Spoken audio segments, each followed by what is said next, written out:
こんばんは、のりです。今日も一日お疲れ様でした。新しく始めたこのシリーズ、のりの深淵では、普段の作業動画では語りきれないイチジクという果実の本当の姿、そして畑でこの木と毎日向き合っているなりわい農家として嘘、偽りのない現実や日々の葛藤を飾らずに淡々と話していこうと思います。何かを作業しながら、あるいは一日の終わりの静かな時間に BGM 代わりに聞き流してください。第1話、なぜ人はイチジクに魅了されるのか。禁断、エデンの園の真実。人が果物に魅了される歴史を遡るなら、行くつく先はリンゴではありません。このイチジクです。よく禁断の果実といえばリンゴだと思われがちですが、旧約聖書を厳密に読み解くと、実はあれが何の果実だったのか、具体的な名前は一切書かれていません。ただの木の実としか表現されてないんです。ですが、アダムとイブが実を食べ、自分たちが裸であることに気づいたとき、その実を隠すために真っ先に手を伸ばしたものはイチジクの葉でした。聖書の中で唯一具体的な名前が記載されている植物。もしその場にイチジクの木があったのだとしたら、彼らが口にした最初の果実もまたイチジクだったと考えるのが最も自然だと思いませんか？実際に畑でこの巨大な葉に触れていると、そのエピソードのリアルさがよくわかります。大人の手のひらよりもはるかに大きく、ざらりとした独特の手触り。これで身を隠したという神話は単なるおとぎ話とは思えない。私たちがこの木になぜか強く惹かれてしまうのは頭で考えているからじゃない。私たちの体の奥底に数千年前から刻まれている最初の果実としての記憶がそうさせているのかもしれません。神秘、隠された命の営み。漢字で書くと、ない花の実と書くイチジク。この木は外から一切花が咲いているようには見えません。でも私たちが普段実と呼んで食べているあの丸い塊、あれ実は果実ではなく、内側に無数にひしめき合って咲いている真っ赤な花そのものなんです。他者に見せるための華やかな花びらを捨て、自らの硬い皮の中に誰にも見られずに花を密閉する。これロマンチックに聞こえるかもしれませんが、プロの農家からすると実はものすごく不気味で、そして常に大きな危険をはらんだ構造なんです。なぜなら中で何が起きているのか、外からはギリギリまで一切わからないから。切ってみて初めて中に虫がいたり病気が入っていることに気づく。あの甘い密室は私たち農家にとっては常に裏切りと隣り合わせの張り詰めた場所でもあります。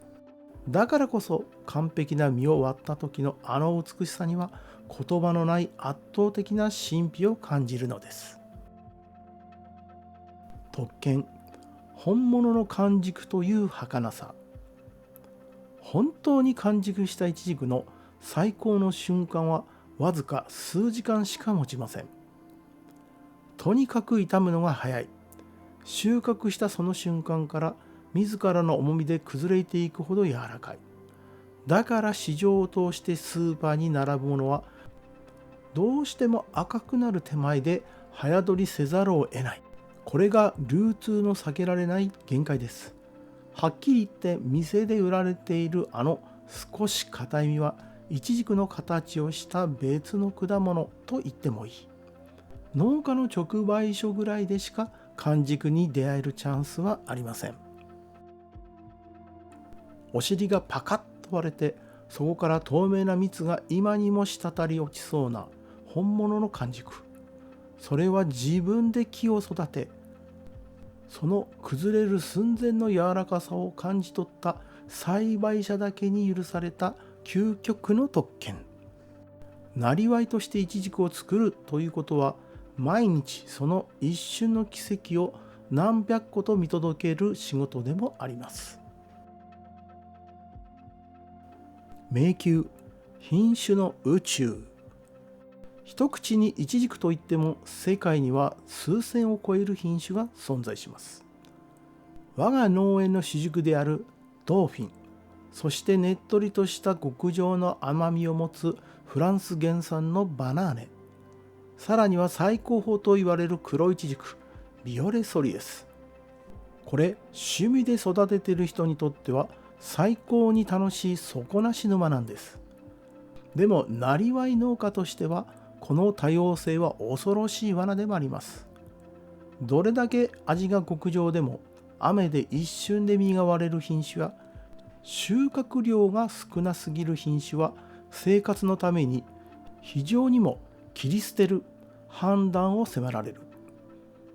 農業としての経営効率と品種への愛着、この間で揺れ動きながら、それでも次の一本、また別の一本と引きずり込まれるように品種の宇宙へ迷い込んでいく。この探求欲を刺激する果実は他にちょっと見当たりません。五感、不老長寿の口どけ。古代エジプトではあのクレオパトラも愛したと言われる不老長寿の果物。一口かじれば絹のように滑らかにとろける果実の質感。そして無数の小さな種が奥歯で弾けるプチプチとしたかすかな音。あれはただの種ではなく、一つ一つが花だった名残です。最後に少し青くてどこかエキゾチックな高貴な香りが鼻に抜けていく。視覚、触覚、聴覚、味覚、画像では伝わらない嗅覚。これほどまでに人間の五感をダイレクトに刺激し、心に深い満足感を与えてくれる果物は地球上に他には存在しないと私は確信しています。だから一度この味を覚えた人は、毎年秋になるとどうしてもこの味を求めて畑にやってくる。その気持ちは作っている私自身が一番よくわかります。驚異、爆心と放散。春先、イチジクの時間は他の果実と比べ物にならない猛烈なスピードで動き始めます。多くの果実は前年に準備された芽からゆっくりと花を咲かせますが、イチジクは違います。今年ゼロから新しく伸びた緑の枝に葉が一枚開くたび、そこに新しい実を必ず一つ付け足していく。葉が一枚開けば実が一つ増える。この愚直なまでの生命力。数ヶ月前にはただの切り株のようだった場所から、緑の枝が天に向かって爆発的に伸び、秋には何十キロという恵みをもたらす。この圧倒的なスピード感には、時に恐怖すら覚えます。枝を縛る作業や不要な芽を摘む作業が一日でも遅れれば、枝は暴れ、畑は一瞬でジャングルになる。自然の生み出す力の凄まじさと人間の管理能力との命の追いかけっこ、それが爆心の真実です。奇跡、命を複製する。冬の間、何の変哲もない一本の枯れたような木。それを春先剪定をし、その枝を土に刺しておく。ただそれだけで彼らは驚くべき生命力で土をつかみ、根を張り、そして新しい芽を吹き出します。親の木と全く同じ命を自分の手で複製し、この世に誕生させる。昨日までゴミとして燃やされるはずだった剪定枝が、数年後には立派な木になり、極上の実をつける。ただ、この簡単に増やせるという奇跡の裏には、増やした数だけ水やり、草刈り、肥料を施肥という過酷な重労働が待っている。命を増やすということは、そのすべての命の責任を自分の体一つで背負うということでもあります。試練、光と影。農業は決してきれいごとやロマンだけでは成り立ちません。昨日まで青々と茂っていたお気に入りの木を、ある日突然根元からスカスカにして枯らし尽くすカミキリムシの襲来。あの木くずを見つけた瞬間の心臓が冷たくなる感覚。実質40度近い近年容赦なく牙を剥く猛暑。水が足りなければ実は太らず、多すぎれば一瞬で実が腐っていく。朝の畑が酸っぱい匂いで満たされる。絶望という影が深く、泥臭いからこそ、あらゆる試練を自分の手で乗り越え、苦難の末に朝もやの中で完璧に輝く、一筋の傷もない実を収穫できた瞬間の光。あの時の胸に満ちる震えるほどの達成感は、この過酷な日々をすべて帳消しにするほどの魔力を持っています。あの瞬間のために私はすべてを捧げていると言っても過言ではない。美学、自然を仕立て上げる。イチジク栽培は農業でありながら、盆栽や彫刻、あるいは建築の領域にとても近いです。一文字仕立てでミリ単位で美しく水平に整えられたシュエダー。あるいは私たちが挑戦している株間80センチで高密度に配置する密植。自らの手と紐一本、それだけで暴れる自然の生命力を己の理想の形へと仕立て上げていく。自然の奴隷になるのではなく、かとすれば自然を完全に力でねじ伏せるというわけでもない。植物の性質に寄り添いながら、最も美しい形で折り合いをつける。畑という広大な場所に、己の美学と哲学を自分の手で刻み込んでいく。この知的で極めてクリエイティブな、いわば自然と対話しながら作り上げていく喜び。